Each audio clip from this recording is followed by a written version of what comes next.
Hello, and thank you for tuning in to another episode of African American Voices of Charles County, presented by the Charles County NAACP.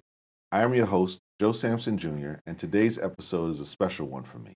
As a retired member of the United States Air Force, I thought it would be a great idea to have an episode that highlighted some of the military organizations in the county that have been doing some awesome things for the military community, not just here in Charles County, but also affecting policy throughout the country. My guests today represent the Southern Maryland chapter of the National Association for Black Veterans, otherwise known as NABVets.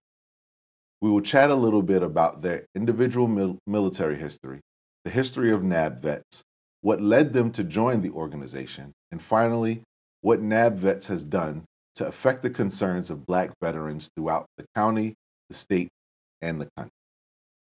So before we actually get all the way into this, let me start by introducing our panel for today. First off, we have Miss Lanithia Van, who is the Regional Secretary and a Veteran Service Officer for NABVets. Thank you, ma'am. Second, we have our very own Mike Moses, who is the Maryland State Commander, a Veteran Service Officer, and Chair for Veteran Affairs for the Charles County NAACP. Mike is normally on the other side of the camera, so in order to get him on this side of the camera, we had to enlist a whole crew to get him comfortable in that seat. Next, we have Mr. Jerry Taylor, who is the Chapter 96 Commander, which is, then the Chapter 96 represents here in Southern Maryland, correct? Correct. All right, wonderful. And last, we have Mr. Don Bramo, yes, who is the Vice Commander of Chapter 96. So, again, I want to thank you all for your willingness to be a part of this conversation today, and all that you're doing. I know through Mike and a lot of the stuff he reports back with us at the NAACP that NABVets is doing. It's some really incredible work, and so I thought it would be a great idea to kind of highlight that, so that a lot of, Charles County, there are a lot of veterans in this area. There are a lot of African American veterans in this area, and we all know that there's strength in numbers. And so when it's time to fight for policies and changes and just to help people understand their rights, it's important to know that there are organizations that they can go to do those things. So before we actually get into a lot of what NABVets, what they do, I'd like to talk to you all individually, not so much, but just about your the individual branches you either retired from or separated from, and what led you to join that branch. So, Mr. Taylor, let's start with you, sir. What was your branch? United States Army. Reason for joining that is following Dad's footsteps. Okay. And the other part of that is economics. At the time, I was eligible for entering the workforce only with a high school education at the time.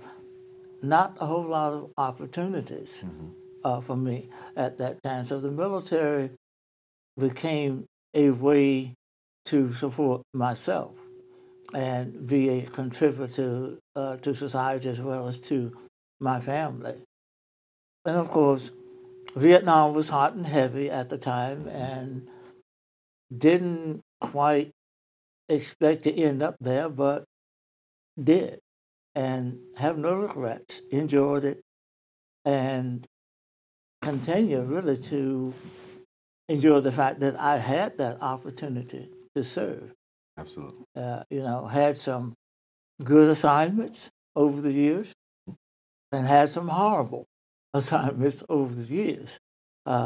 Probably my worst assignment was Vietnam, okay? I understand that. But then one of my best assignments was with the 75th Ranger Battalion, which Schofield Barracks, Hawaii.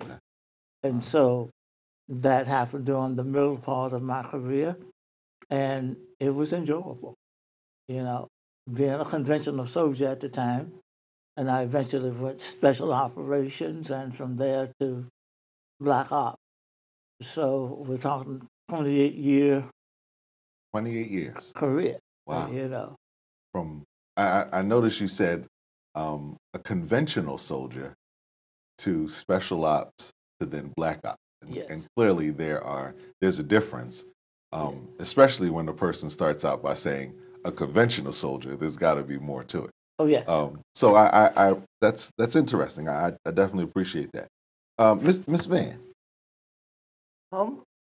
I joined the Air Force in 1980. I joined at age 26 because I had worked, I'd gone to school, I lived on my own, but something was missing. I was bored, and I decided that I wanted a career, but I didn't know what I wanted in, so I decided to let the Air Force do that for me. And the reason I joined the Air Force was because I noticed that when I was in school, only Army and Marine recruiters came to the school to recruit. And so I wanted to be different. I have two brothers who are retired Army and one who served in the Marines. And so I decided to add to the military family and go into the Air Force. Nice. Right. Now, my worst assignment was K.I. Sawyer Air Force Base. It was up in the Upper Peninsula, up around the 5 lakes. I call that God's country. It averages 235 inches of snow a year. So the kids go trick-or-treating in the snow, and they also go Easter egg hunting in the snow. And I was glad to leave there, and it took me a long time to go back in the state of Michigan once I left there. My best assignment was my last one, which was Hickam Air Force Base. Hawaii showed up twice here today, yes. huh? All right. Yes, and so I retired there, and I was going to stay there to live, but then I thought that, my family got tired of me being away, so I decided to come back home to live. So the Air Force was good to me and good for me. It afforded me the opportunity to get my degree and also to travel and have experiences that I never would have experienced if I had not gone. And so I was really grateful in doing that. And we were talking a little earlier, you beat me by 6 months, right? Yes. So you retired 22 and a half. I'm on your heels. Mr. Mike, talk to me, big guy. Yeah, I went into the military right after high school, 68, went into the Navy. And again, just like to reiterate what Jared was saying, you just wanted to look for something to do, something to really help yourself out and motivate yourself, that you could support yourself. It wasn't until later on that I got married after I had gotten out. But I was in the Navy, CVA 67, John F. Kennedy, I was Airedale. And actually, I was in the arena of Vietnam, but also went into the arena of the Mideast crisis as well. Oh. And during that time, I did 3 years. I came out and then I did reserve time. But it took me, after I got out of the battle zone, it just took me to another area when I went to Europe. And I had a chance to really tour around in Europe and whatnot. And the individuals I met, I'll probably never see again, but they trained me, they taught me, and they became my best friends. Yeah. And as of today, we still communicate. The worst time I had when I was in the military was when I went to boot camp. That was Great Lakes. It was so cold in there, we had to chip the frost and whatnot from the windows on the inside, And then we had to do our cadence and whatnot in our military tours or whatever. We had to march, we had to run. But other than that, the Navy was good. It was I really enjoyed it. Later on, I decided to go in again because my dad was in. He served in Pearl Harbor. And then later on, my son, after I finished, my son went in. He did 21 years as well. Came out of the E8. Yeah, so there's three generations of Navy men. Yeah. We've got 2 stints in Hawaii, 2 stints in Michigan, which is interesting because both stints in Hawaii were fantastic and both stints in Michigan were terrible. Now, not to put much pressure on you, my friend, but we got Hawaii showing up, Michigan showing up. Well, Mr. Bromwell. Thank you, sir. My name is Don Bromell. I'm originally from New Haven, Connecticut. I joined the U.S. Air Force, so I'm a fellow Blue Suiter as well. In 1988. I don't think I can top Hawaii as the best assignment, but by far my best assignment was in Europe. I served 3 years in the Netherlands, supporting the NATO mission, warfighter mission at Bleak Vosselsvogel, 70, I think it's 601st Munition Support Base in the Netherlands. That was my hands down best assignment, not only because of the great location, but I met my wife there as well. And so that has a equally special place in my heart because of that. As far as my worst assignment, I won't classify it as a worst assignment, but probably the most challenging was Ellsworth Air Force Base in South Dakota. It's the cold again. It was unbelievably cold. Like I was sharing with some of the members earlier, I'm originally from New Haven, Connecticut. Right. And so being from New England, I thought I knew cold. But that Great Plains cold is a different type of cold altogether. Yes. I'll never forget, I got off of the plane, went through the airport, and it was April when I first got there, and it was a blizzard. And it snowed for 4 days straight. And I remember looking out of the window out at the building thinking, why on earth am I here? Yeah. But by far, it was a challenging assignment, but I met some great people, learned a lot, grew up a lot, and I don't regret it and wish I could go back and do it all over again. Yeah. So I think it's really interesting. For me, as when I joined the Air Force, my first base was Korea, right? So I went straight to Kunsan Air Base in 1995. You know, I'm a Northerner, so I left Philly, and you know, I'll never forget when it was time to leave. You know, one of those old Philly row houses, my mom's house is the whole wall is one gigantic mirror. Yeah. And it was time for me to head to the airport. My mom got in the car. My sister got in the car. My dad was going to meet us down at the airport. And I remember just looking in the mirror and just like crying for like 30 seconds. I just had to get it out because the concept of leaving Philadelphia and going to South Korea wasn't even on my radar. Like my dream sheet just had everything as close as possible to Philadelphia. Right? So I think it's really interesting the parallels that, you know, obviously Hawaii showed up, but the general consensus of what happens when you get to a cold place is not desirable, even if you're from New Haven, Connecticut. Sure. And it gets pretty cold up there. Yes, indeed. But that's pretty interesting. One of the things I will say that if I had to regret in my career was not getting a chance to serve anywhere in Europe. And I didn't learn that until later on when my wife and my daughters, we took a hop over to Ramstein, and I realized, you know what, I probably should have tried this, because everyone who's ever, Mike, you pit stopped there and you were stationed there with NATO in Europe, and it's always the same reaction to that time spent there. Yeah, that's pretty cool. So we're going to take a break here, and then we'll come back with our next segment, and we'll start to talk more about NABVets itself and what led you guys to that organization. We'll be right back.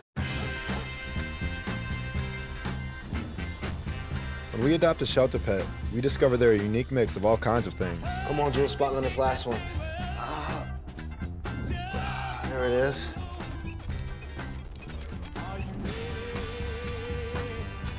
Keep going with it. Leo. They're a little bit of a lot of things, but they're all pure love. Welcome back. In our first segment, we learned a few things about where you may want to and not want to go if you join the military. Words of advice: make your way to Hawaii and stay away from Michigan and South Dakota. Right. So, as we talked about some highlights and some good bases good assignments you've gone to, and some challenging bases that you had to join. I'm interested in discussing NABVets itself. Again, the National Association for Black Veterans. After doing a little research, I realized the beginnings were quite humble. and it was pretty interesting. Can you kind of talk to me about the beginning of NABVets, how it started? I know there were two gentlemen in Wisconsin. Well, there was actually 7 Vietnam veterans. Okay, nice. Started in 1969, and originally the name was the Invested Veterans of Central City. And then in 1973, it changed over into the National Association for Black Veterans. Now, these veterans recognized the unfair practices and injustices that was done to the minority veterans, and they decided to form a group so that they could represent and help them to have a better time in the service and even afterwards, so that they can be brought up to, they can serve and be brought up to the level of their counterpart. And so what NABVets basically do is several things. We help with basically claims. We do disability file claims. We represent them so that they can get their disability compensation, because one of the things that veterans are lacking the most is benefits. And so we make sure that we can help them with their benefits, because if we help them with their benefits, then they can do wealth building, not only for themselves, but for their children and their children's children. So we file claims, we represent them. During the claim processing, we walk them through the whole process. We also do other benefits like educational benefits, homelessness, transportation, housing, and we partner with other organizations so that if a veteran comes in need and we don't have that within our organization, we can refer them to other organizations that can assist them. And we'll definitely get more, we'll definitely get a little in the weeds in a little bit about what you guys see in terms of challenges that affect not just veterans across the board, but specifically African Americans. But in terms of, like you said, how the chapter started, Mike, I want to ask you, as the state commander, what's the history of the state, of chapters within the state and the state? We have about a total of about 6 chapters active right now in the state of Maryland, from Montgomery County all the way down to, I'll say, California, Maryland. And we fluctuate back and forth. We have 8 commanders, and we have our council meetings just to kind of brainstorm to find out what's going on in each area. And interesting, every commander comes up with something different because of the different environment we're all in. We just can consolidate and have issues that are going on. We try to entertain each one of them. We can't solve everything, but we basically can reach out, because we have one commander. He's involved with the killings that are going on with the blacks and the veterans that are involved in PG County, Upper PG County. We have another commander who deals with nothing but education in the Prince George Community College. He's Commander Riddick. And he's on top of that to make sure everybody receives all their benefits and whatnot. So throughout the Maryland area, we all specialize in a particular area. Then when we come together, we can kind of ask each other. And then to counterpunch what she was saying, benefits is a big thing. And everybody's treated different when it comes to their benefits and their claims. So we just kind of consolidate as one. Let me ask you, at what point did the state, like a regional or the state level of NABVets become not so much a thing, but when was it established? It was established. It was basically established on overall. It's been there for a while, but the eastern side, I'll say the Maryland, D.C. area, we've kind of been a strong point for the organization itself because we're so close to Capitol Hill. Right. And with us being involved with Annapolis and Capitol Hill, it gives us a front door process. We're only average, most of us are about 15, 20 minutes away from Capitol Hill. Right. So it gives us an advantage that we can turn around and actually go knock on the door of our congressmen and senators, whereby we can actually say, hey, look, this is what's going on. So not that we're in competition with the other veteran organizations, but us being a black organization as we are, we have some other issues that are kind of set us aside that we really have to emphasize when we're talking to our national. Mr. Taylor, talk to me about Chapter 96. Chapter 96 is probably the greatest chapter in the whole organization. And I say that with some biasness, okay, waving our own flag. But the reason Chapter 96 is as great as it is because we're in the middle of a veteran mecca, if you will. The issues in the area that we serve, they reflect America issues. Okay, racism is a reality, but it's not something we concentrate on. But we do want veterans of color to understand that you need somebody to advocate for you. These people that's advocating for you have to be knowledgeable about what they're advocating about. Okay. The other thing is we are that voice for the voiceless. We are also that voice for the homeless to point them in the direction where the help that they need is available. And when they don't have the voice themselves, then we become that voice. Then from the political level, we've got some politicians that are tone deaf. They are blind to the issues of veterans, period. Not only veterans of color, but a lot of our politicians are blind to the issues of veterans, period. Until, of course, they're coming around asking you to vote. Then they see you. Right. And then after they get where they are, then they forgot where they came from.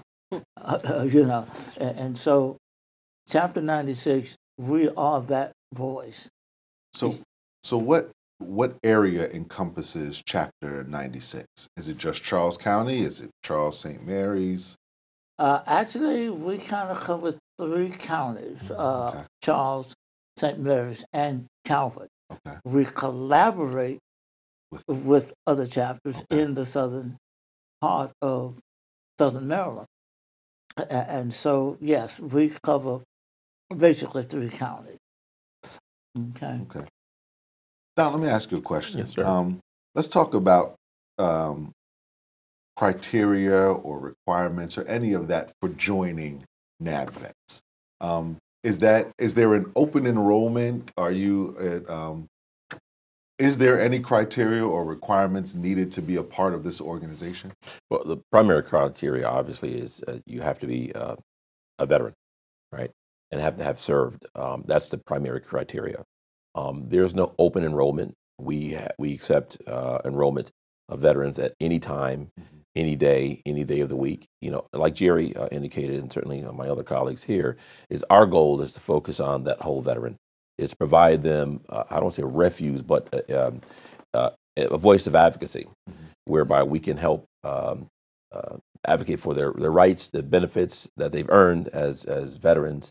Certainly, making sure that things like veteran benefits, homelessness, suicide prevention, a lot of those things are addressed. And so, for me personally, what attracted me to NABVets is it's that feeling of camaraderie. I wanted to have that same sort of feeling that I experienced in the military. And certainly when I had the opportunity to be part of NABVets, clearly that was part of the overall emphasis and environment and mission of NABVets. And so I knew automatically for me, I wanted to be part of such an esteemed organization. And so it's something that we've been able to hopefully foster going forward. And I'm glad you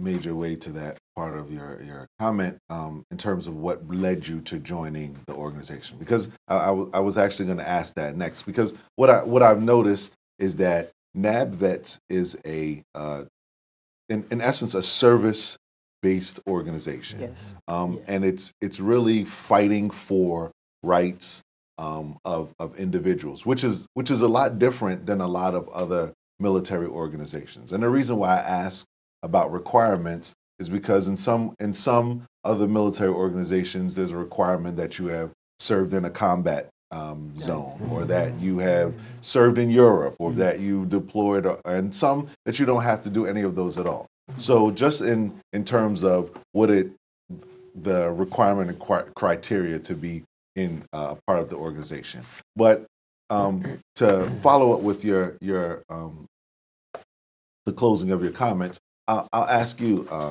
Savannah, what led you to joining the organization? Like, what pulled at you for this one specific? Yes, well, because I have joined other military organizations, but I went to NABVets because I wanted to have an increase in my disability. And so when I sat down and I talked to the commander, and he represented me and submitted my paperwork and everything, I could see the camaraderie and I could see the passion that was shown for taking care of veterans. And so I decided that that's where I wanted to be, because I was always fortunate enough, even in my military career, to be surrounded by those type of veterans. And I wanted to keep that. Being a female veteran is a little different than the male veterans, because, you know, the male veterans, they always find some place to go and hang out, whether it's a coffee shop or at the NCO club on a military installation, whatever. But the female veterans, when they leave out, you know, they still housewives, mothers, you know, and career oriented. And so we don't have that camaraderie. And so coming into the NABVet arena, it allowed me to be able to get into the sister circle with the females as well as the guys. It's a very good point. You know, it's a very good point. And while you were saying it, I didn't think of it, and I mean, obviously I didn't think of it until you said it, that there is a space for males. And again, that's why these organizations and these conversations are so important, right? Because what affects one doesn't affect the other. Yes. And sometimes if it's not within your scope, then you don't really see that there's a void for someone else. And so, especially when you talk about diversity and things of that, it's not always just about color, but it's also about gender, right? Yes. Because if you have a bunch of gentlemen or filing claims for everyone, then sometimes there's a personal touch that may be needed from somewhere else. So, Mike, let me ask you the same question. What pulled you to NABVet? What pulled me was that the individual who sat down with me with my claim was so personal. He actually made go through my claim with what they call the DBQs. It's a survey you take about the items that you have concern with and also the symptoms. He made me understand that I have to do a study program to know myself before I go through the door asking to file a claim. A lot of veterans come in now, they say, I want to file a claim so I can get my money, I can get this, but they really don't know themselves. Yes. They don't know what they were involved with in the service that would connect to their disability. So NABVets actually will sit down, and I've carried on the same process, and cater to you. We just don't have you come in the same day, write your claim up, and then go ahead and sit it in. You really don't have any value to that. But when you sit down and study, you actually understand what your concerns are. You've been to your outside doctors as well as your inside doctors. That made me come on board and say, wait a minute, this group has a little bit more concern. And it not only entertained blacks that way, it entertained everybody that way. Absolutely. When I look behind me, there were males and females, there were black and white, Hispanic. It was everybody back there. Everybody was treated the same. They didn't put you to the side and say, okay, well, you sit over there, we'll get to you later on. They jumped on me as well as everybody else was there. So that's why I really got involved with NABVet. That's really interesting, because I went through the claim process. And I can guarantee you that my process didn't feel anything like what you all are describing, right? Okay. So I had my appointment. I got it done just prior to my retirement. I sat down with the gentleman. I gave him my medical records. There wasn't a lot in there. He just so happened to be from Philly, so we chatted about that for a second. And I just sat there on my phone. He went through my medical records. And I'm not saying that was bad. I mean, I actually didn't know that there was a more personal touch to the process than there is today. So really quickly, Mr. Taylor, quickly tell me what brought you to. Okay, for me, I got hurt on active duty. So the process of getting and filing a claim was something that I knew nothing about, because it was processed for me. And when my feet hit the ground, I had my VA benefit. But then I got involved and I met Mike. And I'm running another veterans group. And man, was I in for an education. Learning the claim process. Well, I learned the claim process from another veteran from another organization, only to find out when I got hooked up with NABVets that what I learned was cookie cut. But NABVet taught me that each claim is individual. Okay, you get to know the person that you are advocating for. And a lot of times you realize that some claims are easy, and you don't have to do a lot of heavy lifting. But then there are some times when you have to do all of the lifting for that veteran. Yes. Yeah. So be prepared to do that. Nice. So that's a wonderful stopping point, because when we come back, we're really gonna dive in because of the personal touch that you all are taking with the claim process. We're gonna talk a little more about some of the biggest challenges that affect individuals that you see coming through for claim. So we'll be right back in a moment.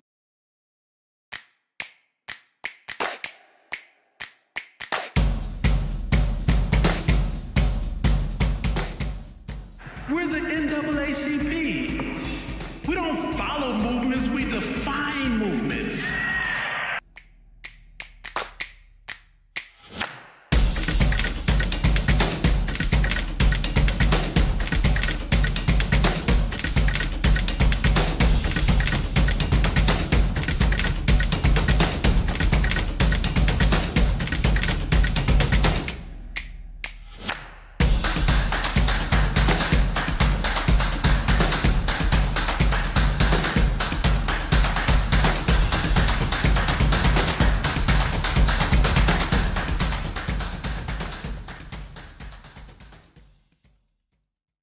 Welcome back. So in our last segment, we talked about what led these great individuals to joining the NABVets, and if there were any criteria for it. And then we talked a little bit about the organization overall and its care and feeding for veterans, and the extra step it takes in servicing veterans. And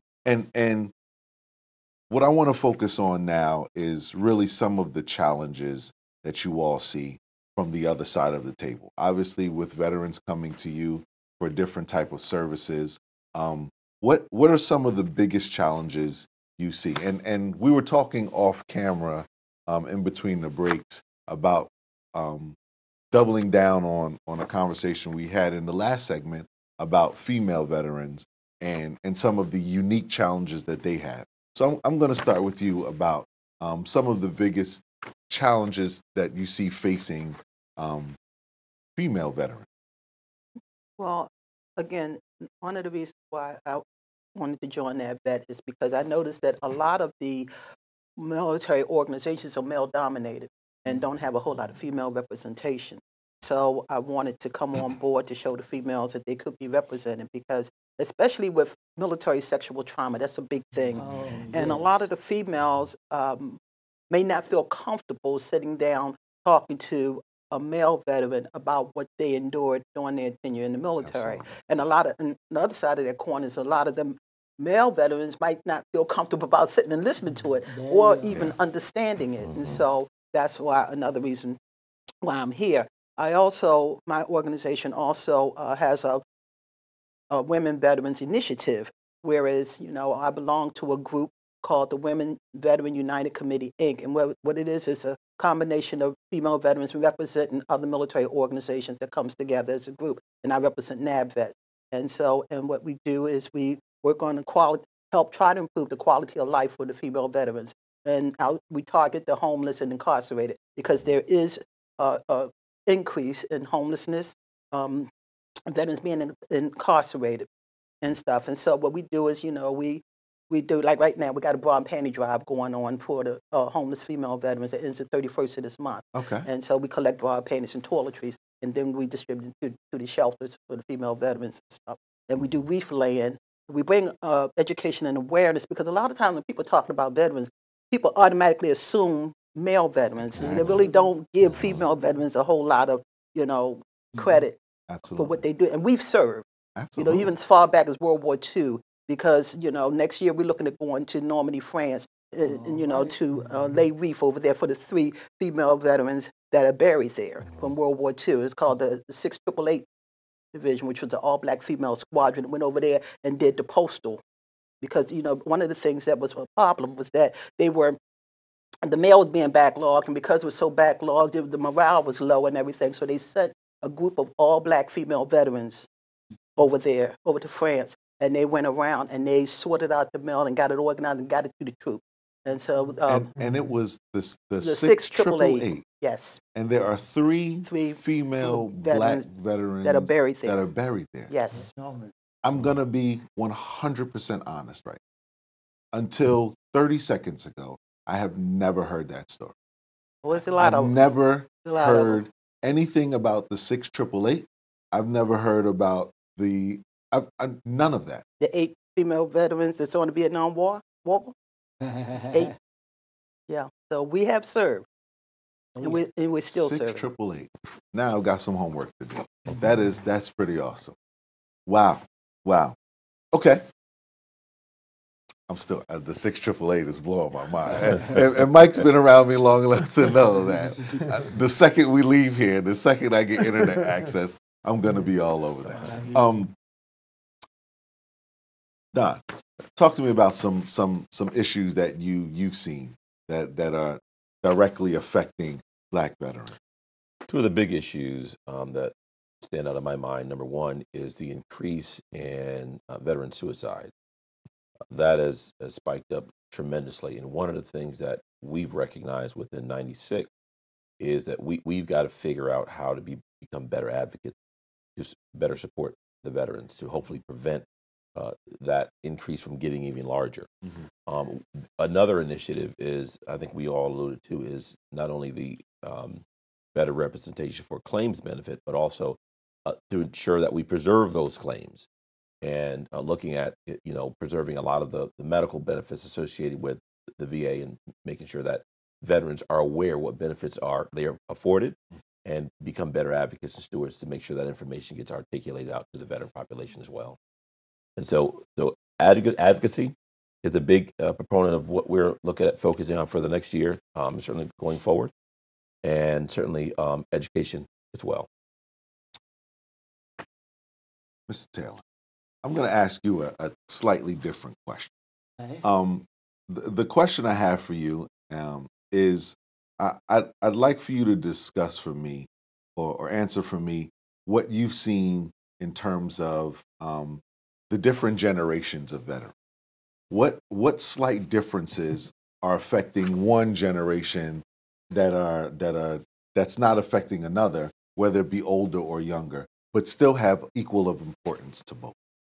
Okay, first of all, any veteran that's been exposed to combat, whether it's World War II or all the way over to Afghanistan, the issues are the same. PTSD affects a World War II veteran just as well as an Afghanistan veteran. Now, the problem is, us old guys, we need to learn to speak the language of our younger veteran counterparts. Now, my son, 42, is retired military, and I was like, they tell me, how do I talk to your generation? What is the problem? He's like, well, first of all, Dad, we have the same problems. The way we describe them and the verbiage that is used, we don't understand each other. The other thing is, a lot of times our young veterans have an entitlement mentality. Yeah. Okay? That's interesting. And it's hard for, a lot of times, for the older veterans to understand this entitlement thing, because self-preservation is the first law of nature. If you're entitled to something, work toward obtaining it. Don't expect VA or anybody else to hand it to you.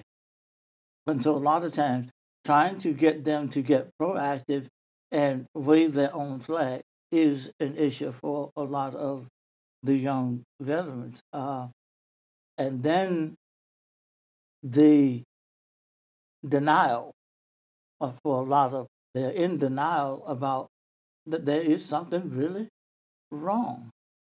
You are showing classic symptoms of PTSD. Or you've got a grown man with a little boy inside scratching at the door trying to get out, but they don't quite recognize that. So there are challenges. And for me, I'm having to educate myself on really how to talk to what we class as the millennial. I mean, I'm learning the language because I see the issues. Yeah. But if we're speaking a different language, we're not communicating. Wow. That makes a lot of sense. It does. Communication, especially across generations, and how you communicate and how you articulate those things definitely matter. And so,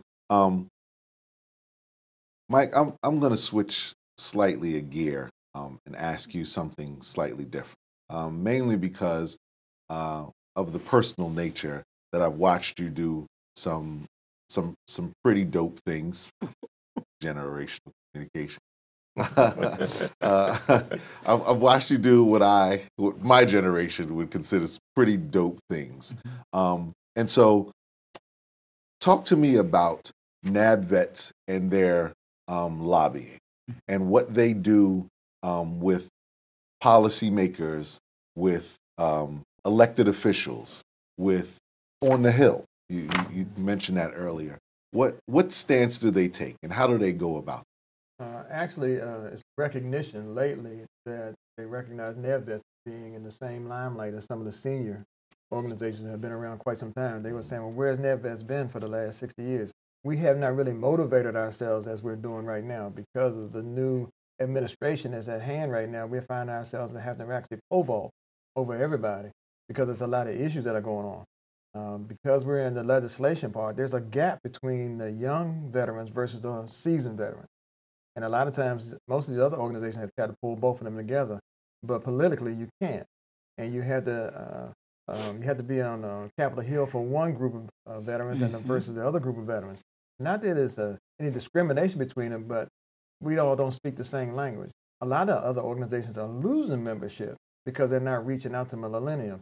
So what we have to do is take proposals. We're learning how to write proposals to go to Capitol Hill and to go to Annapolis. We have projected those proposals and whatnot on issues that concern veterans. And sometimes the politicians look at it and they say, oh, there's nothing to this, and they push us aside. So we're recognizing now we're going to have to kind of combine ourselves. Charles County alone has 7,000 veterans within its jurisdiction.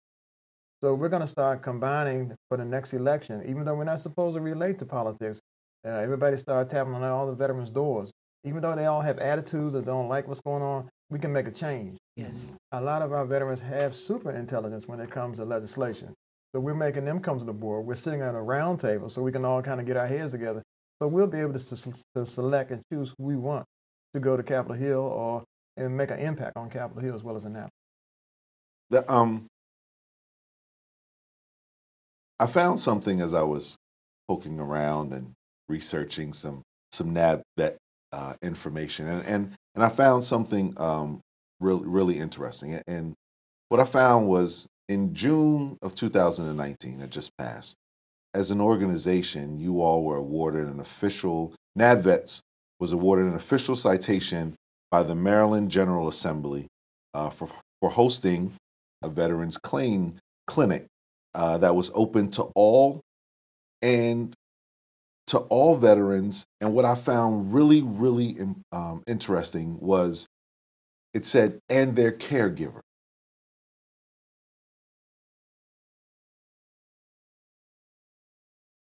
Mr. Taylor. Okay. Your response to that, I'll direct the question to you. Why are their caregivers so important? Well, first of all, we have World War II veterans that's still alive. needless to say, most of them are in their 90s. We have Korean War veterans that's still alive, and most of them are in their 80s. And the caregiver issue is very important because a lot of times the caregiver is either the spouse or adult children. Yes. And so when we bring the caregivers to our benefit affairs, we're educating the caregiver because they are usually got powers of attorney to do various things for dad or uncle or whoever that they're providing service for. If they're not providing the service for them directly, and there's an organization that's being contracted to do the service, then we have to educate them of how to deal with contractors that's providing the care for whoever. So it's very good for us because a lot of times at that point, a lot of our seasoned veterans, their cognitive degeneration is such that they really don't understand what's going on.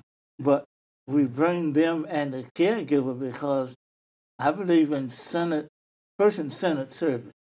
Don't set up a plan for a person and that person is not there, even though they may not understand they have a right to be there.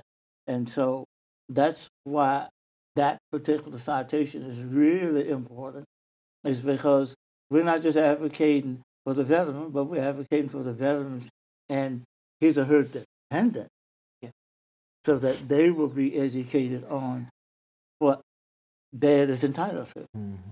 Yeah. Wow. So that was something that we kind of are very proud of. Ms. Van, you look like you wanted to add something to that. Oh, well, it's an education for the caregiver as well. It's because a lot of times we have folks come in and they're, that needs aid and attendance for the veteran. And so we have to walk them through that process. And they don't understand because a lot of times the veterans haven't even told their spouses or their children anything about them, about their career, about their disability. And all they know is that, my husband or my brother, my father was a veteran and I need help. And so, it's very important, they're being educated as well because now they're beginning to understand if they didn't before exactly what is going on with their veterans. Because we as veterans, unless we're talking to other veterans, we really don't express, a lot of the things that we had to endure and going while we were in the military and stuff like, when being deployed and being under firefights and stuff. We don't tell our families that because we don't want them freaking out and being afraid. But yet, we went into the military as a whole person, mind, body, and spirit, but we didn't come out that way, and we hold a lot of that in. And the only people that can relate to us is other veterans that share that. And so when they come to us saying, my husband's spouse, whatever, is housebound, and I need to be able to take care of that person, what do I do? And stuff. So we have to be prepared, and we have to walk them through the process, and they're learning how to deal with it as well and getting a better understanding of what that individual is going through. Yeah. Wonderful. So we could definitely spend a lot more time here today, but we at some point have to bring this to a and so I definitely want to thank the leadership of the Southern Maryland chapter of National Association for Black Veterans, NABVets. I thoroughly enjoyed our conversation today, and I thank you very much for your willingness to share your personal stories with the viewers. I want to thank Justin, Bryce, Amber. Normally this is where I would thank Mike, but he's on this side of the camera today. And because he's on this side, I want to give a special thank you to Charlie, which is Bryce's dad, for stepping in and working the cameras for us. A special thank you to the viewer for watching. And don't forget, Charles County NAACP holds its general body meetings third Tuesday of every month at from 7 to 9 at the College of Southern Maryland building on Old Washington Road. Keep up with our events, meetings, and general information by visiting our Facebook page, Charles County, Maryland Branch, NAACP, number 7016, or our website, at www.charlescountynaacp.org. You can follow us on our YouTube channel, the Facebook page, and again, as a veteran, as a retired Air Force guy, I am, and as we talked offline about the process, the claim process, I'm thankful for all that you all do for those who can't advocate or even know to advocate for themselves. Thank you for your willingness to be here, and thank you again to you, the viewer. Have a good day.